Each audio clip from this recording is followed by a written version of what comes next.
to the station. This time we really are going to the high spots.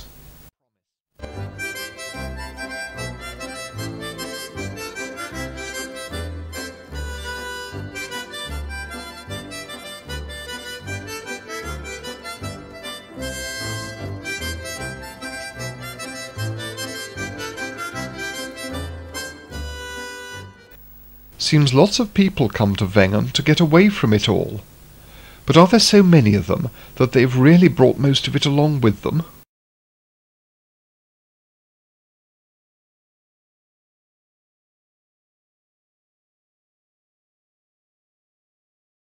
On these popular rack lines, a longer train, for more travellers, can only be provided by running it in sections, spaced at a safe distance.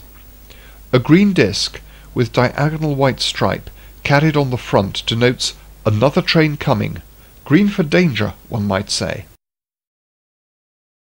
Additional loops, like this at Almend, allow a choice of crossing places, reducing the effects of late running, which may have been caused a long way off on a connecting line.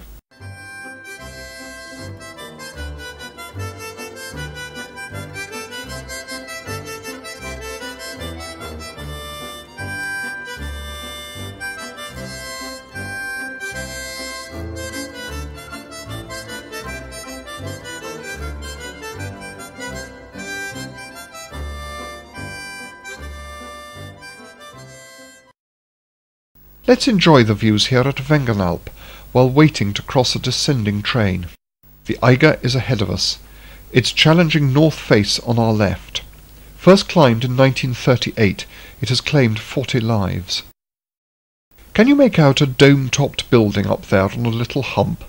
That's the observatory, on the Sphinx Ridge. That's the highest we reach. As the descending train enters, our conductor is out there ready to reverse the points for us to continue.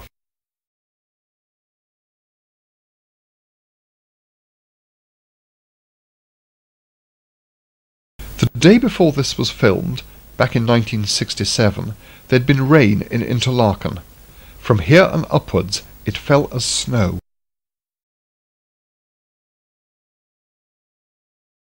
This is the summit of the Wangenalpbahn, the Kleine Scheidegg Pass at 6,760 feet. The WAB continues down the far side to Grindelwald, but if our train was to go down that way, it would first be turned on the triangle siding tunnelled into the Lauberhorn on our left, so the power's at the lower end.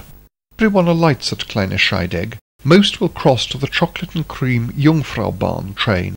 As this is meter gauge, again there is no possibility of through running. In Britain, one feels that the need to take 3 separate trains, each with totally incompatible track, rack and electrics from its neighbours, would attract unending public scorn. But not here. Looking back, we see the rolling stock depot buildings to the left of the station. This type of vehicle was introduced in 1955. Muren again. Now we can see the Schildhorn behind the village. Silberhorn? The Jungfraubahn was 16 years in construction. It opened in stages from 1898 to 1912. This is Fallboden Loop.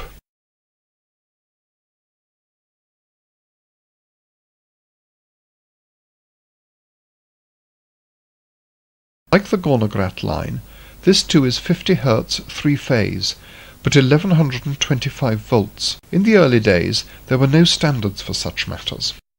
As this line runs all the year, this long snow shed saves a lot of line clearing work. The windows are, of course, boarded up in winter.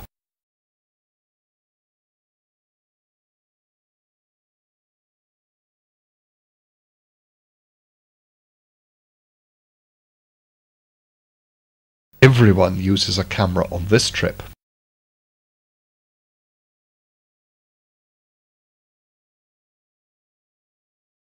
Unseen by us, on the other side of the track, is the highest overhaul and repair workshop in Europe. We now enter the 4.5-mile tunnel in which we remain to complete our journey. After 15 minutes of darkness, we reach the first passing station. We are allowed 5 minutes to alight to enjoy the views through windows in the north face of the EIGER.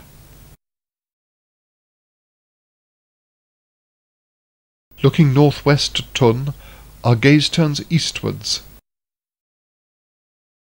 passing Interlaken, Männlichen, and to Grindelwald and the Wetterhorn.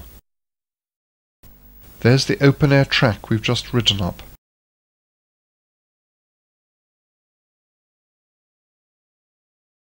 Back aboard the train for another 10 minutes of darkness on the world's highest underground railway. More than 3/4 of the Jungfraubahn's length is in tunnel, a much greater proportion than for the London Underground.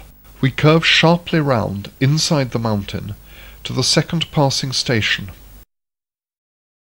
Here again 5 minutes is allowed for us to look, southwards this time, over the Fischer Glacier. Until 1951, passengers had to make another change of train here at Eismeer, from rack-only stock on the one in 4 grades below, to one designed for both rack and adhesion working, as much of the line onward, being less steep, had no Strub rack. But we board the same train, for the 3rd time, for another 15 minutes of tunnel to arrive at Europe's highest rail station. There's quite a network of passages and several attractions cut out inside the mountain, but as the weather's suitable, we'll go outdoors. Restaurant and hotel have been cut out of the mountain, only their fronts show outside. Now look down on the great Aletsch Glacier, flowing infinitely slowly towards the Rhone near Brig. The railway builders had intended to take the line right up to the 13,600-foot Jungfrau summit, now in view on our right. But the Jungfraujoch saddle is more suited to exploration by the general public with no climbing experience. Imagine them on the peak up there. Here almost anyone may experience the heights without attending climbing school, puffing perhaps in the thinner air, and sporting no more than warm, windproof clothing and stout shoes. Just a tiny avalanche.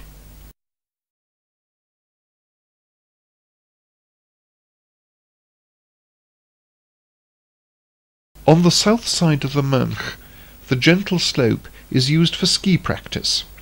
Summer visitors may try skiing, perhaps before committing themselves to a winter sports holiday. Instructors are on hand to rescue the fallen.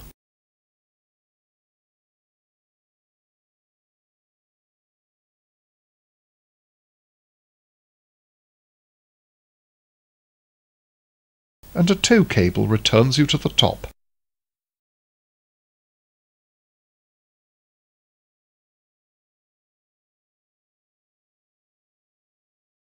There's even the quick trip to the Arctic by dog sled.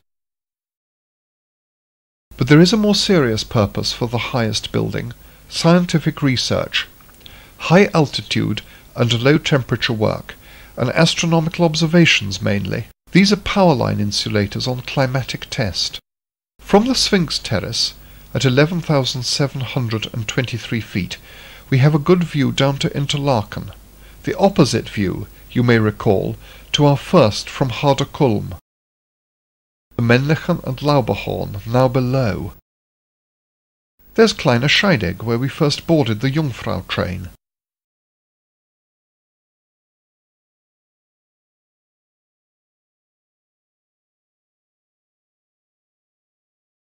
All these scenic views may seem inappropriate to a railway specialist video, but countless thousands from many lands come each year by the trains of the Jungfrau region. Without such large numbers of paying customers, the railway would be uneconomic. Without the railway, most people would never be able to experience such high mountains so closely.